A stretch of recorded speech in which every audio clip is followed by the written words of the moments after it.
Hello dear student, मैं राहुल यादव एक बार फिर से आप सभी का स्वागत करता हूं आपके अपने ऑनलाइन प्लेटफॉर्म प्रशिक्षण क्लासेस पर। डियर स्टूडेंट, हम लोगों ने ध्वनि की शुरुआत किया था। अगले 2 लेक्चर में हम लोग ध्वनि पर बातचीत किए। आज का जो हम लोगों का क्लास होने वाला है वह भी ध्वनि से संबंधित होगा।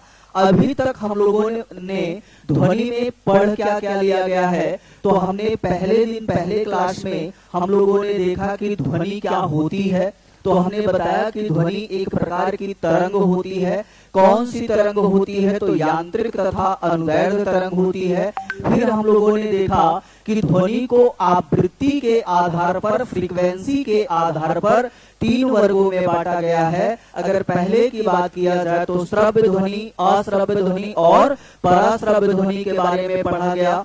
पराश्रव्य ध्वनियों का प्रयोग पढ़ा गया। फिर जो है हम लोगों ने ध्वनि शेष जो है हम लोगों ने देखा कि ध्वनि का विशेषता क्या होता है। तो इसके विशेषता के आधार पर भी 3 वर्गों में बांटा गया। कौन कौन सा? तो इंटेंसिटी, और फिर क्या बताया? पिच और क्वालिटी, अर्थात तीव्रता, तारत्व और गुणता। ध्वनियों का तेज सुनाई देना या मंद सुनाई देना किस पर निर्भर करता है? तीव्रता पर निर्भर करता है। तीव्रता का यसाई मात्रक हमने बताया डेसिबल होता है। और तीव्रता किस पर निर्भर करता है? तो एम्पलीट्यूड पर निर्भर करता है या आयाम पर निर्भर करता है। फिर हम लोगों ने देखा तारत्व। तो हमने बताया कि ध्वनियों का पतली सुनाई देना या मोटी सुनाई देना किस पर निर्भर करता है? तारत्व पर निर्भर करता है। और तारत्व किस पर निर्भर करता है? फ्रीक्वेंसी पर निर्भर करता है। यही कारण है कि महिलाओं एवं बच्चों की जो ध्वनि होती है, साउंड होती है, पतली सुनाई देती है, क्योंकि उनका तारत्व अधिक होता है। और अगर तारत्व अधिक होगा तो फ्रीक्वेंसी भी क्या होती है? अधिक होती है। जबकि वहीं पुरुषों की आवाज मोटी होती है तो उनमें तारत्व क्या होता है? कम पाया जाता है। गुणता के बारे में हमने बताया 2 ध्वनियों के बीच अंतर स्पष्ट करना क्या कहलाता है? गुणता कहलाता है। जैसे हमने बताया हारमोनियम, सीता जो है गिटार, कहीं पर अगर जो है साउंड उससे उत्पन्न हो रहे हैं तो आप आसानी से बता लेते हैं। वह जो है किसके द्वारा बताते हैं? तो क्वालिटी या गुणता के द्वारा। या हमने बताया कि आप अपने दैनिक जीवन में अपने दोस्तों से बातचीत करते होंगे, तो जब कभी आपके दोस्त आपके मोबाइल पर फोन करते होंगे तो उनको नाम नहीं बताना पड़ता होगा, आप उनके ध्वनि से ही पहचान जाते हैं कि ये मेरा कौन सा फ्रेंड है। फिर हम लोगों ने देखा कि अगर डेसिबल, तीव्रता का यसाई मात्रक डेसिबल होता है तो जो है कि हमारे कानों के लिए कितना डेसिबल की ध्वनि सर्वोत्तम होती है, कितने डेसिबल के ऊपर की जो ध्वनि होती है उसे शोर कहा जाता है, या जो फुसफुसाहट की आवाज होती है वो कितने डेसिबल पे होती है। ये सारी चीजें आज हम लोग देखने वाले हैं। तो आइए चलते हैं टॉपिक की तरफ और शुरुआत करते हैं आज का टॉपिक। और हम लोग जहां से जो है कि क्लास को बंद किए थे वहीं से शुरुआत किया जाएगा। हेडिंग हमारी है ध्वनि के स्रोत व उसकी तीव्रता, है ना। अगर बात किया जाए फुसफुसाहट, है ना, कितना डेसिबल की ध्वनि होती है? तो 15 से लेके 20 डेसिबल की जो ध्वनि होती है फुसफुसाहट की होती है। जो आप लोग अपने दोस्तों के बीच या किसी के बीच फुसफुसाते हैं वो कितने डेसिबल की ध्वनि होती है? तो वो कितने डेसिबल की होती है? 15 से 20। और जो आप अपने घरों में अपने दोस्तों से साधारण बातचीत करते हैं वह कितने से कितने डेसिबल होती है? तो 40 से 60 डेसिबल होती है। जब आपका थोड़ा से माहौल गर्म होता है, यानी जब आप गुस्से में होते हैं, किसी से क्रोध में बात करते हैं, तो उस समय की जो ध्वनि होती है 60 से 70 डेसिबल होती है। कितने डेसिबल होती है? 60 से 70 डेसिबल की ध्वनि होती है। वहीं पर आप लोग लाउड स्पीकर वगैरह सुनते होंगे, डीजे सुनते होंगे, उसकी ध्वनियां कितने डेसिबल की होती हैं? तो 70 से 80 डेसिबल। और जो आप मार्केट में या आपके बाइक चलाते होंगे, आप लोग बाइक के हॉर्न हो गए, इन सब का ध्वनिया जो है कितना होती है डेसिबल की? तो 80 से जो है 90 डेसिबल होती है। वहीं रॉकेट की अगर बात कर लिया जाए तो 160 से 170 डेसिबल होती है। मिसाइल की अगर बात किया जाए तो 170 से 180 डेसिबल, और जो सायरन होते हैं, पुलिस की गाड़ियां होती हैं या मंत्री जी की गाड़ियों में सायरन बजता है, वह कितने डेसिबल का होता है डियर स्टूडेंट? तो 90 से लेकर 120 डेसिबल होता है। आइए आगे देखते हैं। कह रहा है कि 80 डेसिबल से अधिक ध्वनि को शोर, सॉरी स्टूडेंट यहाँ मिस्टेक हो गया है, तो यहाँ कर लेंगे शोर कहा जाता है। क्या कहा जाता है? शोर कहा जाता है। कितने डेसिबल के ऊपर के ध्वनि को? तो 80 डेसिबल के ऊपर की ध्वनि को क्या कहा जाता है? शोर कहा जाता है। और अगली हेडिंग आज हम लोग पढ़ने वाले हैं, ध्वनि में पाई जाने वाली घटनाएं। तो ध्वनि की अगर हम बात कर लें कि ध्वनि में कितनी घटनाएं, कौन कौन सी घटनाएं पाई जाती हैं, तो ध्वनि का परावर्तन होता है पहली घटना। दूसरे की अगर हम बात कर लें तो ध्वनि का अपवर्तन होता है और ध्वनि का विवर्तन भी होता है। तो आपसे कोई पूछे कि ध्वनियों में कितनी घटनाएं पाई जाती हैं, तो ध्वनि में 3 घटनाएं पाई जाती हैं। कौन कौन सी 3 घटनाएं पाई जाती हैं डियर स्टूडेंट? तो ध्वनि का परावर्तन, अपवर्तन और विवर्तन। तो हम लोग एक एक का अध्ययन करने वाले हैं। आइए पहले हम बोर्ड पे आप लोगों को समझाते हैं, फिर जो है हम लोग लिखेंगे। तो ध्वनि का परावर्तन, आप लोग अपने कॉपी में, अपने नोट्स में हेडिंग करेंगे कि ध्वनि का परावर्तन, ध्वनि का परावर्तन। ठीक है। जब कोई ध्वनि तरंग गमन करते हुए या संचरण करते हुए, या आप कह सकते हैं गति करते हुए, किसी अवरोध से टकराकर उसी माध्यम में वापस लौट जाए, इस घटना को क्या कहा जाता है? ध्वनि का परावर्तन कहा जाता है। वो अवरोध कुछ भी हो सकता है, जल भी हो सकता है, दीवार भी हो सकती है, पहाड़ भी हो सकते हैं। तो जब कोई ध्वनि तरंग, आइए एक फिगर से समझते हैं, जब कोई ध्वनि तरंग गमन करते हुए या संचरण करते हुए किसी अवरोध से टकराकर पुनः उसी माध्यम में वापस लौट जाए, इस घटना को क्या कहा जाता है? ध्वनि का परावर्तन। अब आपसे एग्जाम में ये ध्वनि का परावर्तन का डिफिनेशन, परिभाषा नहीं पूछने वाला है। इसका दैनिक जीवन में उपयोग क्या है, इसका प्रयोग क्या है, ये पूछेगा। तो ध्वनि परावर्तन के अंतर्गत 2 घटनाएं उत्पन्न होती हैं। एक को बोला जाता है प्रतिध्वनि। कौन सी ध्वनि? प्रतिध्वनि। और दूसरा होता है अनुरणन, इको साउंड और अनुरणन। अब बात आती है कि ये प्रतिध्वनि क्या होता है और अनुरणन क्या होता है। तो आइए प्रतिध्वनि, इको साउंड को समझा जाता है कि प्रतिध्वनि क्या होता है।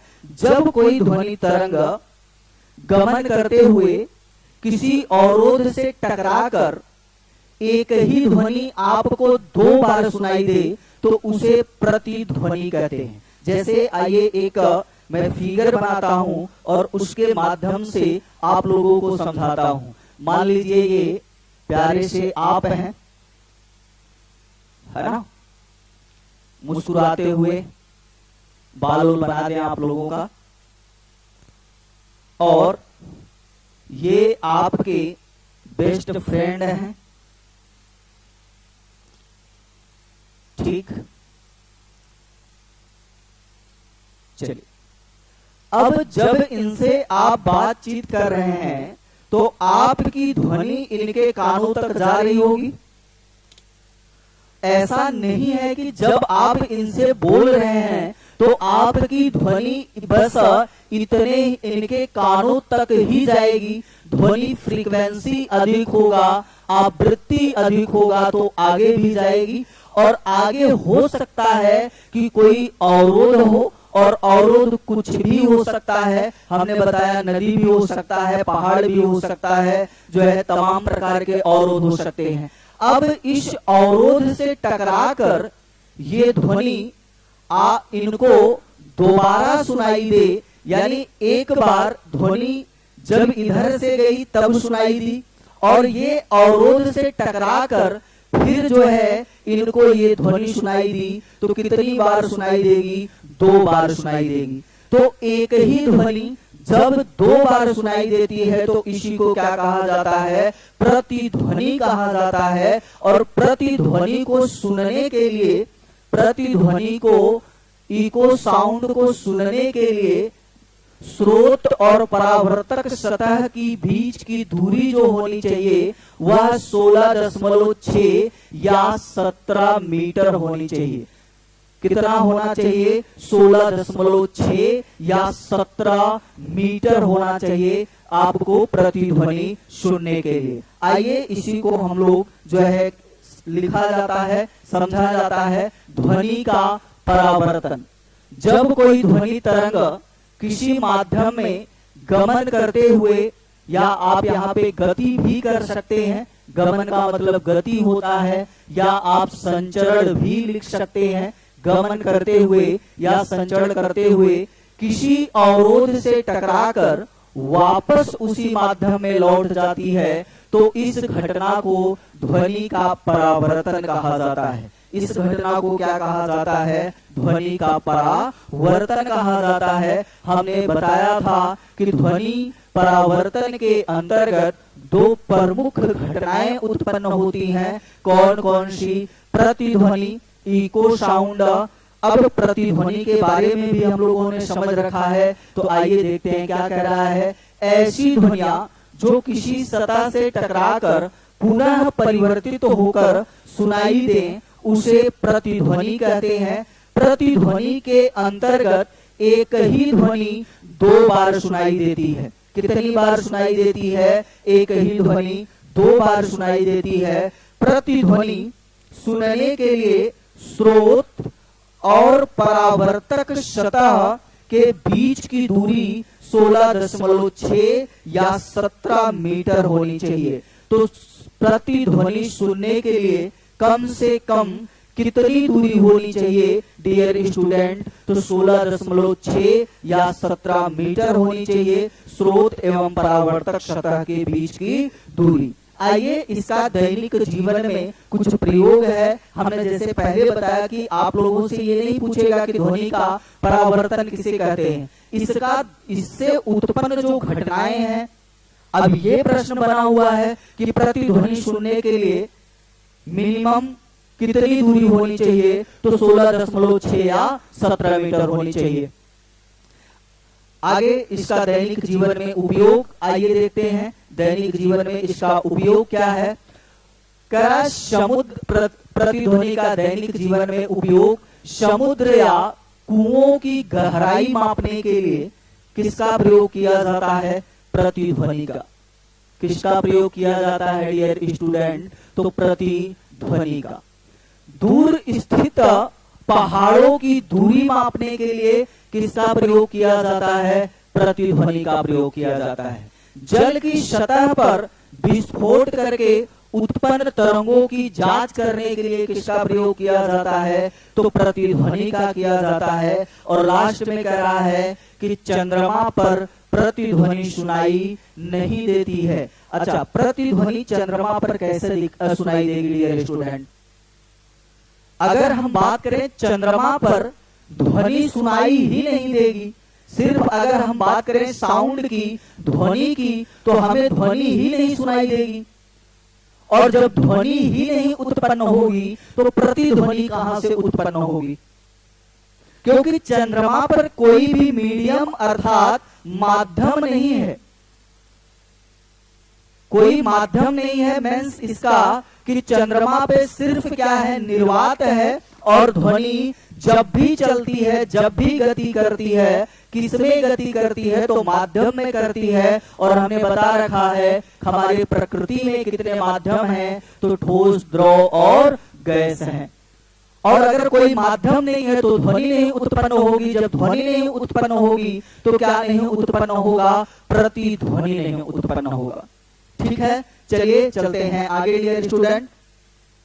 ये चीज समुद्र या कुओं की गहराई मापने के लिए ये प्रश्न पूछा गया है डियर स्टूडेंट, जो है आरआरबी के द्वारा। तो आप लोग दो चीज इसमें अंडरलाइन कर लीजिएगा। एक तो प्रतिध्वनि सुनने के लिए कितनी दूरी होनी चाहिए, और दूसरा ये प्रश्न आया हुआ है कि समुद्र या कुओं की गहराई मापने के लिए जो है किसका प्रयोग किया जाता है, प्रतिध्वनि। अब यहाँ पर ये चीज आप और कह सकते हैं कि सर समुद्र की गहराई मापने के लिए सोनार का भी प्रयोग किया जाता है। किसका प्रयोग किया जाता है, सोनार का। लेकिन अब ये निर्भर करता है कि वो ऑप्शन में आपको क्या दे रखा है ना। तो समुद्र की गहराई मापने के लिए या समुद्र या जो है कि जल में खोई हुई वस्तुओं की जांच करने के लिए भी सोनार का भी प्रयोग किया जाता है। अब निर्भर करता है कि वो ऑप्शन में आपको क्या दे रखा है। चलिए चलते हैं आगे स्टूडेंट। अगली हेडिंग क्या है, अनुरणन। आइए पहले आप लोगों को अनुरणन को समझाते हैं, फिर आप लोग इसको लिखिएगा। हम लोग क्या पढ़ने वाले हैं, अनुरणन। आप लोग कहीं पर मान लीजिए इलाहाबाद होंगे, दिल्ली होंगे, कहीं पर रूम लेकर जब आप पढ़ाई करते हैं और मान लीजिए आपको रूम खोजना है और आप रूम देखने के लिए गए,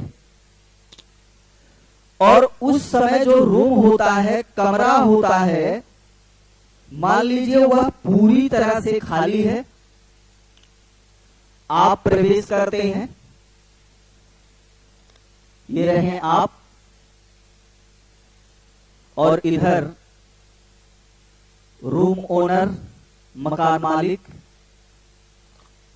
जब आप लोग रूम को देखने के लिए आप प्रवेश करते हैं, तो आप जब आप देखे होंगे रूम के ओनर से या आपके साथ जो गया होगा, जब आप बातचीत करते हैं तो ध्वनि कई बार सुनाई देती है, यानी ध्वनियों का बहुल परावर्तन होता है, और एक ही ध्वनि कई बार या आप कह सकते हैं कि बारंबार सुनाई देती है। इसी घटना को क्या कहा जाता है, अनुरणन कहा जाता है। कैसे परावर्तन होता है, आइए देखा जाता है बहुल परावर्तन। ये रहे आप, ये आपके साथ में जो रूम में बातचीत कर रहे हैं, कमरा पूरी तरह से खाली है। इन्होंने बोला, ध्वनि उत्पन्न की, तो ये ध्वनि यहाँ पे टकराएगी इस दीवार से, फिर यहां से टकरा के परावर्तन होगी, यहां पर जाएगी इस दीवार पे, यहां से टकरा के इधर जाएगी। तो इस प्रकार से ध्वनियों का बहुल परावर्तन होने लगता है और एक ही ध्वनि हमें कई बार सुनाई पड़ने लगती है। इसी घटना को क्या कहा जाता है, अनुरणन कहा जाता है। आप लोग मूवी वगैरह अगर देखने सिनेमा घरों में गए होंगे तो वहां पर टाट पट्टियां लगाई गई होती हैं। किस घटना से बचने के लिए टाट पट्टियां लगाई गई होती हैं, तो अनुरणन की घटना से बचने के लिए।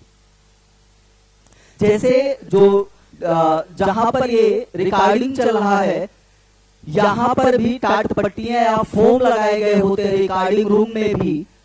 तो किस घटना के लिए लगाए गए होते हैं, बचने के लिए, अनुरणन। नहीं तो एक ही ध्वनि जो है कितनी बार सुनाई देगी, कई बार बारंबार सुनाई देगी। तो इस घटना से बचने के लिए जो है सिनेमा घरों में टाट पट्टियां लगा दिया जाता है। आइए अब इसी चीज को लिखा जाता है कि अनुरणन क्या होता है डियर स्टूडेंट।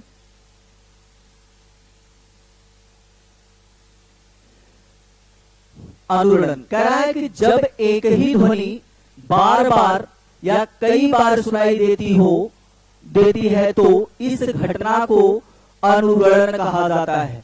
अनुरणन की घटना में बहुल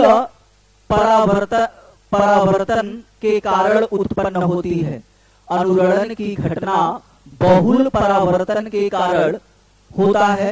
अनुरणन का उदाहरण कुछ है, आइए देखते हैं। बादलों की गरज में गूंजना, बंद हॉल या कमरे में किसी आवाज की गूंज, अभी हमने बताया। खाली गिलास को कान से लगाने पर आने वाली आवाजें यानी ध्वनियां, ये सब किसके उदाहरण हैं, तो अनुरणन के उदाहरण हैं। किसके उदाहरण हैं डियर स्टूडेंट? तो अनुरणन के उदाहरण हैं। आइए आगे चलते हैं। आगे क्या कह रहा है? अनुरणन की घटना से बचने के लिए सिनेमा घरों या सभा घरों या रिकॉर्डिंग स्टूडियो में ध्वनि शोषक सामग्री का प्रयोग किया जाता है, जैसे फोम या मोटे पर्दे या कॉलिन का प्रयोग किया जाता है। किस घटना से बचने के लिए? तो अनुरणन की घटना से बचने के लिए। ये अनुरणन की घटना किससे उत्पन्न होती है? तो आप लोग बताएंगे कि ध्वनि के परावर्तन के कारण उत्पन्न होती है, और इसमें एक ही ध्वनि हमें कई बार सुनाई देती है, जबकि प्रतिध्वनि में सिर्फ हमें कितनी बार सुनाई देती है? इको में कितनी बार सुनाई देती है? 2 बार सुनाई देती है। आइए चलते हैं आगे। आगे क्या कह रहा है? अगली हेडिंग आप लोगों की है ध्वनि का अपवर्तन। क्या है? ध्वनि का अपवर्तन। अगर हम बात करें डियर स्टूडेंट, ध्वनि का अपवर्तन क्या होता है? तो जब कोई ध्वनि तरंग, आइए फिगर के माध्यम से समझाया जाता है। जब कोई ध्वनि तरंग गमन करते हुए या संचरण करते हुए किसी अवरोध से टकराकर दूसरे माध्यम में प्रवेश कर जाती है, तो इस घटना को हम लोग क्या कहते हैं? ध्वनि का अपवर्तन कहते हैं। और जहां से टकराकर दूसरे माध्यम में गई होती है, वहीं से हम लोग क्या डालते हैं? अभिलंब डालते हैं। अब ये क्या है? आपतित ध्वनि होगी। ये कौन सी ध्वनि होगी डियर स्टूडेंट? तो आपतित ध्वनि होगी। और ये अपवर्तित ध्वनि होगी। अपवर्तित ध्वनि होगी। अब ध्वनि परावर्तन के 2 नियम होते हैं। पहले नियम की अगर हम बात करें, तो जब कोई ध्वनि तरंग सघन माध्यम से, कहां से बात कर रहे हैं? सघन से कहां पर जाएगी? विरल में प्रवेश करती है, तो अभिलंब से दूर जाती है। अभिलंब से क्या होती है? दूर जाती है। जब कोई ध्वनि तरंग, दूसरा नियम कहता है कि जब कोई ध्वनि तरंग विरल से कहां पर प्रवेश करेगी? सघन में प्रवेश करती है, तो अभिलंब के पास जाती है। किसके पास जाती है? अभिलंब के पास जाती है। अब अगर हम बात करें सघन क्या होता है, इस पे भी थोड़ा से बात कर लिया जाए। और विरल क्या होता है? हमने अभी बताया था कि हमारे प्रकृति में 3 प्रकार के माध्यम पाए जाते हैं। वह कौन कौन से माध्यम होते हैं? तो ठोस होता है और द्रव होता है। नेक्स्ट अगर हम बात करें तो गैस, सॉलिड, लिक्विड और गैस होता है। अब जो ठोस के अणु होते हैं, ये इनके अणु पास पास पास होते हैं, और द्रव के जो अणु होते हैं, इनके अणु जो है दूर दूर होते हैं। वहीं पर अगर हम गैस की बात कर लें, तो इनके अणु बहुत दूर दूर होते हैं, अर्थात एक दूसरे के पास नगड़ के बराबर होते हैं। अब अगर आप लोग बताइए कि मैं पूछूं कि ठोस और द्रव के बीच में सघन कौन है, तो आप लोग बोलेंगे कि ठोस क्या है? सघन है। और द्रव क्या है? तो विरल है। द्रव क्या होगा? विरल होगा। वहीं पर हम कहें कि द्रव और गैस में हमें बताइए जो है कौन सघन है, कौन विरल, तो आप लोग बताएंगे कि द्रव सघन है, जबकि गैस क्या है? विरल है। अर्थात अगर हम बात करें यहाँ पर जब कोई ध्वनि तरंग, मान लीजिए ये माध्यम लिक्विड का है और ये माध्यम कैसा है? गैस का है।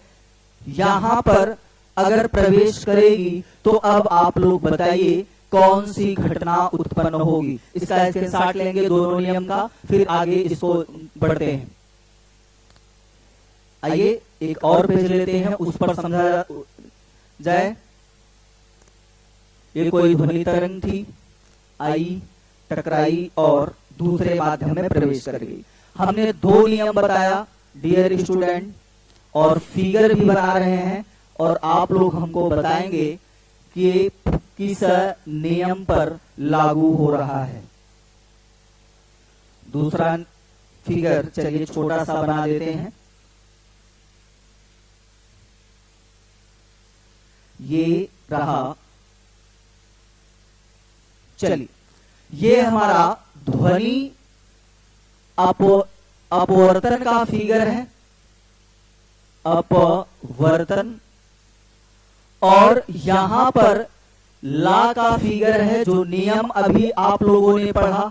तो बताइए अब हमको, हमने दो नियम बताया था कि जब कोई ध्वनि तरंग सघन से विरल में जाएगी, कहां पर जाएगी? विरल में, तो अभिलंब से दूर, और जब कोई ध्वनि तरंग विरल से सघन में जाएगी, कहां पर? सघन में जाएगी तो अभिलंब के पास या नजदीक, या आप बहुत जगह पढ़ते होंगे कि अभिलंब की तरफ झुक जाती है। तो बताइए ये वाला कौन सा नियम है और ये कौन सा नियम है? आप लोग देख रहे होंगे कि ये जो ध्वनि आ रही है ये टकरा के अभिलंब के पास जा रही है।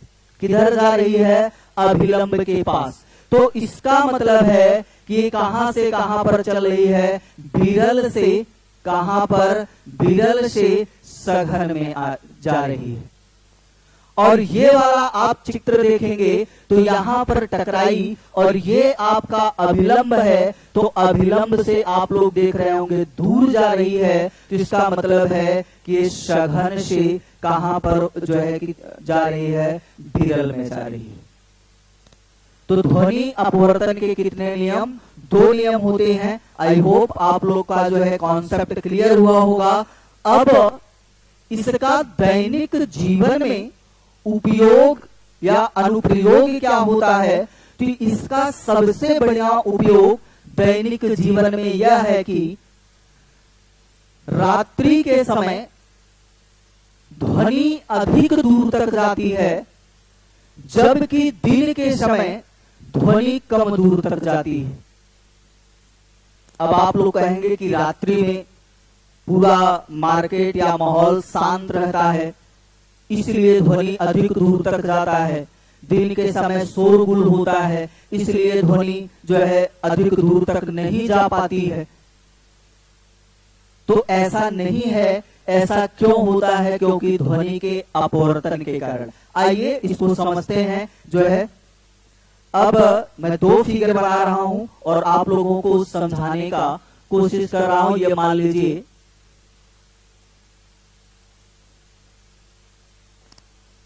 लीजिए सन है, सूर्य है ना? ये सूर्य है और ये आपका अर्थ है। क्या है? ये आपका अर्थ है। ठीक, यहां पर आप हैं और आपके साथ में आपके पिताजी हैं। चलिए ठीक है।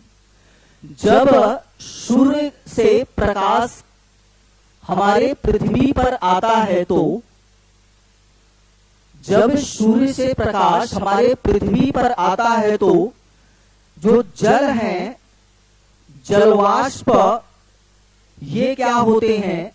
या वायु हल्के होते हैं, ये गर्म होके क्या करते हैं? ऊपर उठते हैं।